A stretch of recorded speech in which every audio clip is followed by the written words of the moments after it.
Hey everybody, it's Marlisha coming at you guys today. I am the Pet Funeral Director at Illinois Pet Funeral Services and Crematorium, along with Cemetery. Today is a very hard day. Um, as you guys know, my beloved fur baby, my soulmate dog, Karma, she passed away last year, June 25th, 2024. She passed away from cancer. And what makes the story so unique is that I was diagnosed with stage 1 triple negative breast cancer in January of last year. And Karma was diagnosed a month after me with cancer. She's a soulmate dog. She did everything with me, but I feel that this was something that she should have just let me do alone. So as I was battling for my life, going through chemotherapy, radiation, well actually radiation didn't start till after she passed, but I went through chemotherapy and she went through it with me, and she ended up losing her battle last year, June 25th. So what I did, I got her some balloons and I wrote some messages on the back of a couple of pictures that we have together. And we have many pictures together, but um, I wrote some messages for her on how much I love her and how much I miss her, and how even though it's been a year today, it seemed like it just happened yesterday. You can never rush the process of grief, and most people feel, oh, it's just an animal. No, they're our children, they're our family, and we love them. And this front yard was like Karma's last spot where she was alive at, where we sat on a porch and we talked about what was going to happen. She had to get euthanized at home because she went from 100 pounds to 40, and the cancer had spread it from her stomach, her liver, to her throat, and it was in her brain. And she lost so much weight, you can see the bones. If you watch my other video with us on the porch, she was suffering. She was just suffering, and it didn't matter how much medicine or what all I put into it and the love, she wasn't going to make it. So she passed away a week before I rang the bell, and I'm happy to say that I'm sitting here today, 1 year cancer free. It didn't spread to any lymph nodes, it didn't go to any margins.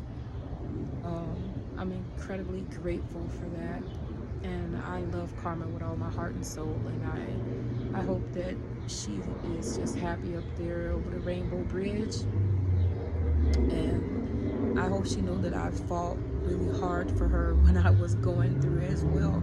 See, most people don't know I had the whole bedroom set up. It was like a cancer center for my dog, and then I would come home from chemo and I would be sick, but I took care of my dog myself to the bitter end.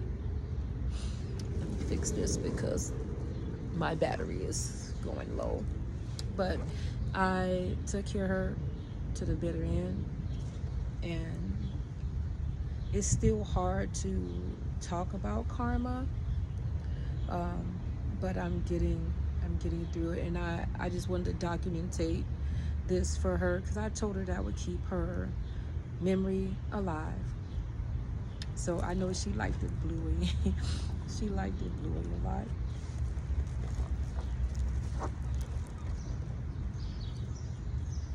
I do still have 2 dogs, but I love them. But she was my soulmate dog. And 10 years of her life, from the time she was like 6 weeks old, we was inseparable. And I always said that, when I had found the piece of land for the cemetery for the pets, that me and her was gonna walk the grounds and we was gonna section off certain things, and how she would be there to help me run the facility. But she'll be there in spirit. I take her ashes and I will spread them throughout the garden of the cemetery. That's what I would do. I would spread them out there. But I miss her a lot. She was my emotional support dog. I tell you, Bully Breeds, Pit Bulls, they're the best. You guys need to give them a chance. They are really the best. So I'm gonna do the balloon release. I will film that for you guys. I'll come back with another video, get myself together here so I don't have to be crying while doing it. But this here is for my beloved Karma, who's been going 1 year today. I thank her for walking that journey with me, because I did have my family with me to help me and support me. I didn't tell any friends or anything about it until after I had beat it. And Karma, that dog, walked with me every second. She was with me every second, laying next to me in the bed, and she was suffering, I was suffering.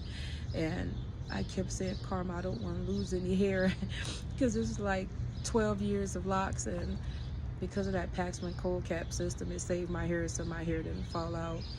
And the way she looked at me, and I kept saying, if you want to live, I'm going to keep fighting for you. Just wag your tail. And she would wag her tail, and that let me know that she was ready to fight another week, until I had to make the decision. She was wagging her tail up until the last moment. And I love her.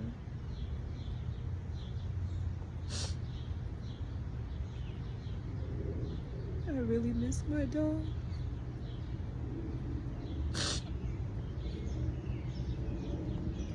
I really miss my dog.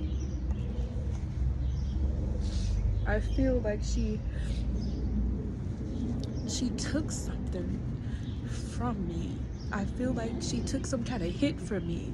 You know, it feels like it's no coincidence I get breast cancer, then a month later my dog get cancer, and her whole body was like consumed of it. It was all over, and she was still looking at me in my eyes, and she was still walking around and wagging her tail. And sometimes she would fall over because she was so weak. And everybody begged me just to put her down, put her down. And I was like, no, she's going to beat this, and she's going to get her weight back. And it didn't happen. See, pet funeral directors, we get sad too. We get sad too. I'm only human. But she didn't let me do it alone. And that's a true friend. That is a true friend. That's a true soulmate. She did not let me walk through that situation alone. Thank you, Karma.